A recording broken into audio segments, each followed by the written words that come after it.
Nous allons voir dans cette présentation comment formaliser des processus à l'aide du logiciel Click and Manage dans sa version 1.5. Tout d'abord, vous voyez ici le site généré par Click and Manage où nous représentons le diagramme des processus.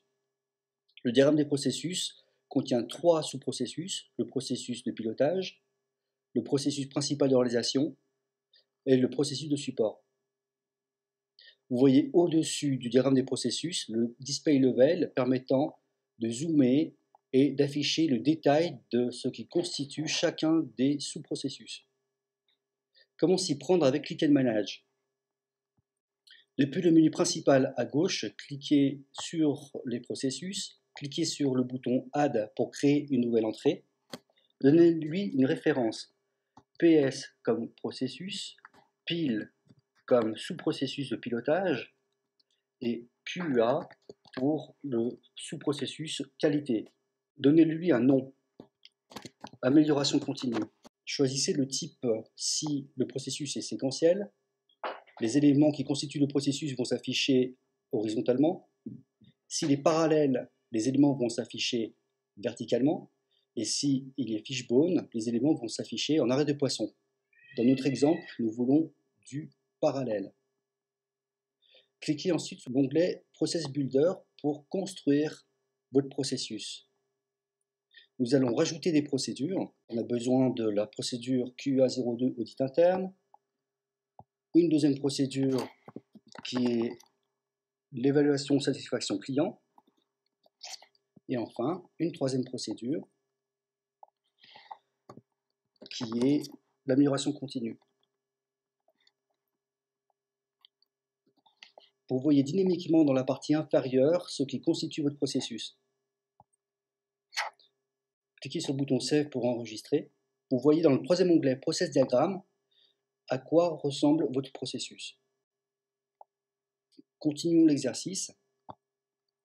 Nous allons construire maintenant le deuxième processus, celui de la décision.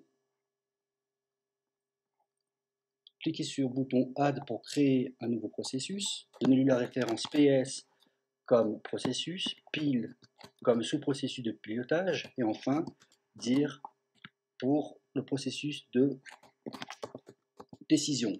Les éléments qui constituent ce processus sont séquentiels. Cela va s'afficher donc horizontalement. Cliquez sur le bouton Process Builder pour ajouter le contenu à votre processus. Nous avons besoin de la revue de direction et la deuxième procédure qui est la maîtrise documentaire. Sauvegarder. Vous pouvez visualiser le processus dans l'onglet Process Diagramme. Maintenant, nous allons construire le processus de pilotage qui contient 2 sous-processus. Le processus amélioration continue et le processus décisionnel. Cliquez sur le bouton Add pour créer une nouvelle entrée. Donnez-lui la référence PS comme processus et Pile comme processus de pilotage. Donnez-lui le nom de processus de pilotage. Les éléments qui constituent le processus de pilotage sont séquentiels. Et donnez-lui une sortie. On parle de décision de management.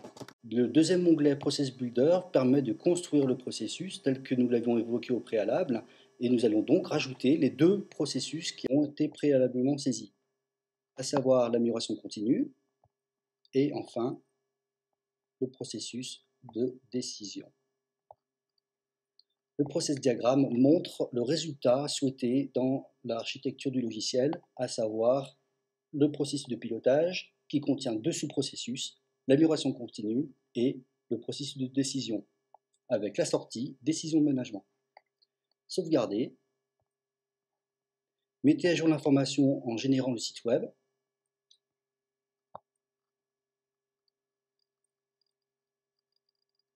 La génération se fait en ayant la possibilité, dans les processus, de zoomer pour avoir plus ou moins de détails. Nous voyons ici au display level 1 la carte des processus de façon réduite et enfin dans le deuxième le détail, sachant que pour le détail vous pouvez naturellement soit cliquer dans le processus pour afficher son contenu, soit cliquer sur la procédure pour afficher son contenu.